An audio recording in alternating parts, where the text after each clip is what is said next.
What's going on, everybody? Welcome to another episode. Today we're going to be working on my 2006 Mazdaspeed 6, and this is my third Mazdaspeed 6 now. This one I picked up smashed in the front. I've already replaced the upper control arm and ball joint on the driver side. The ball joint was completely bent from the accident, and the ball joint was broken. I have it right here, chilling back here. This is what I removed. You can see the ball joint was broken and the control arm is completely bent. So today I'm going to do a lot of work on this car. I'm hoping to replace the lower control arm and ball joint, inner and outer tie rod. The strut is also bent, so I have a new strut for this car. And then if I get time, the cosmetics. I have a new door, new fender, new headlight, new fog light bezel. And I'm hoping to get this car at least looking better and driving straight. So let's see how much we can get done today. All right, so the first thing I'm going to do is I'm going to work on taking off the strut. So this bolt right here, looks like it's about a 10 or 11 millimeter. It's holding the brake line on. It's mounted to the strut bracket. Back here, this bolt is the sway bar stabilizer link. The stabilizer link broke in the accident, so I'm just going to go ahead and take that off. It doesn't matter if I cut the bolt off or not, and I can remove it from the sway bar down there also. So let me go ahead and do that.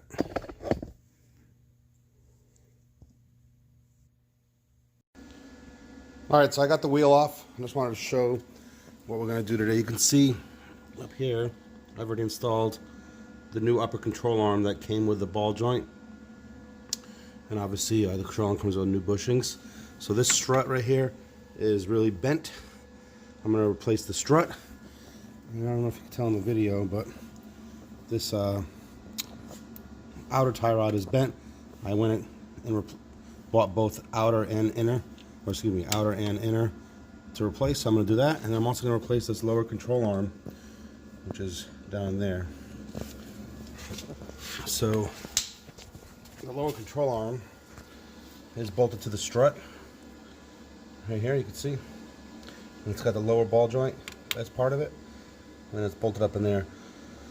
So I'm going to go ahead and pre-soak all these bolts in PB Blast and start working on taking that off. So this bolt in here that's holding the brake line, it's a 12 millimeter. She's pretty frozen, so I'm thinking it's going to snap. Let's see if I snap it. I already noticed the bracket is moving when I try to crack it loose. So let's see what happens here.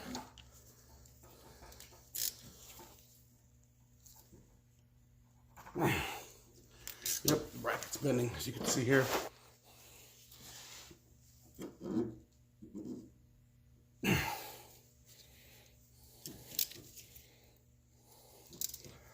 That is not coming loose.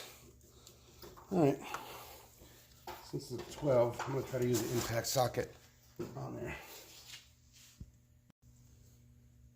So this is a 12 mil socket. It's seized in there, so I'm trying to use an impact, see if that comes off.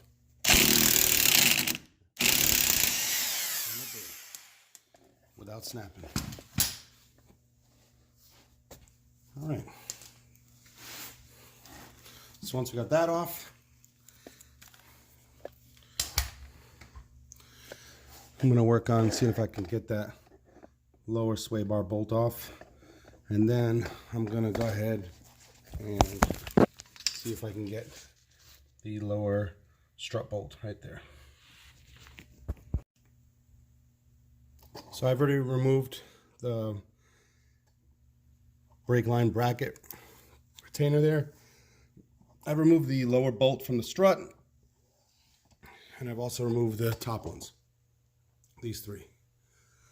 What I'm working on doing right now is I'm actually going to pull the tie rod out, because I got to replace the inner and outer. You can see the bend right there. So I'm going to pull that all out also, and I'm going to pull the strut out, and then I'm going to work on taking the lower control arm off. All right, so I pulled the tie rod off. You can see here that's definitely bent the inner tie rod is bent. I pulled the strut out, and to remove the strut, what I did was I removed the center bolt for the axle, took the upper ball joint bolt out, and was able to drop the axle down a little bit like that and slide the strut out. You can see the strut is bent pretty good right here. So I actually have a new lower control arm, this one here. That one does not look broke or bent, so I might just leave that one in, put the new strut in, put the axle back on, and then work on this inner and outer tie rod. That stabilizer link definitely needs to be replaced, and should be good to go. So here's the used one I picked up off eBay. You can see this one here, nice and straight. I just got to pull the sway bar link off. All right, now I'm putting the new strut in. I'm just lining it up to the top here. Get some light on that so you can see. So line it up with the top bolts. I got 2 bolts in so far. Now what I'm going to do is I'm going to realign the axle with the hub and spindle, and I should be able to finish mounting up this strut. And then from there I'm going to mount the new sway bar link, put the brake line back on, and then I'll attack the inner and outer tie rod. Okay, so I just mounted up the new sway bar link. They're both 14 mils, one there and one right there. Should be good to go. Now I'm going to mount up the retainer clip for this brake line. That just slides in behind this bracket, like so. Come on, baby. Put the light down for a second.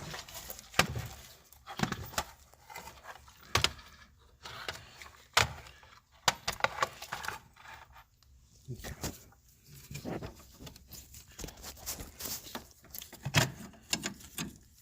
Just like that. And that takes that 12mm bolt again.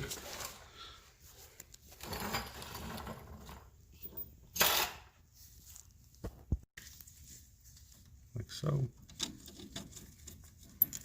I'll just tighten that up. Tighten that up, and I'm going to start working on this, removing this inner and outer tie rod.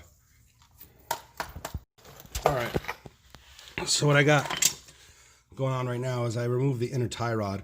I had to use a set of channel locks because I think it's a 33 mil for this guy right here, this thing. But I don't have a 33 mil wrench, so I just used my channel locks, which worked out fine to get this guy off. So now what I'm going to do is I'm going to remove this boot because the new one does not come with a boot. And what I did here, see I marked it with white paint, just trying to put the inner and outer tie rod together.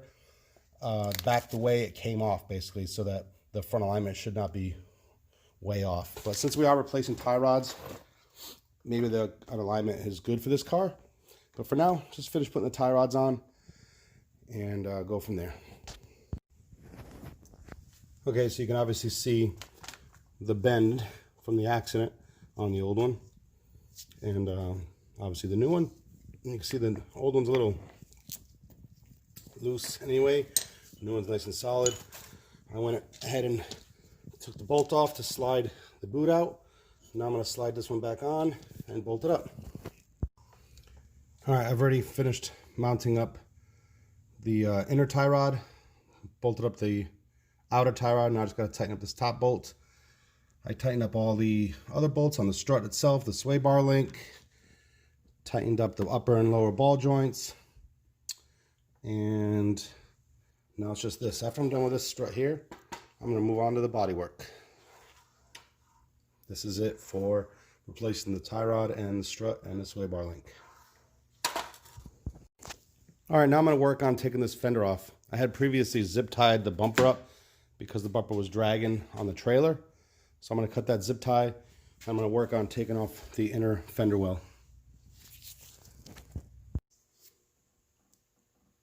So I swapped out the fender and the door, put the skirt back on. I had to weld in a piece in the back here. I got to drill out a hole tomorrow Weld it in a piece right here. I'm not sure if I can get that little. Weld it in a tiny little piece here, just to bring the skirt up and bolt in.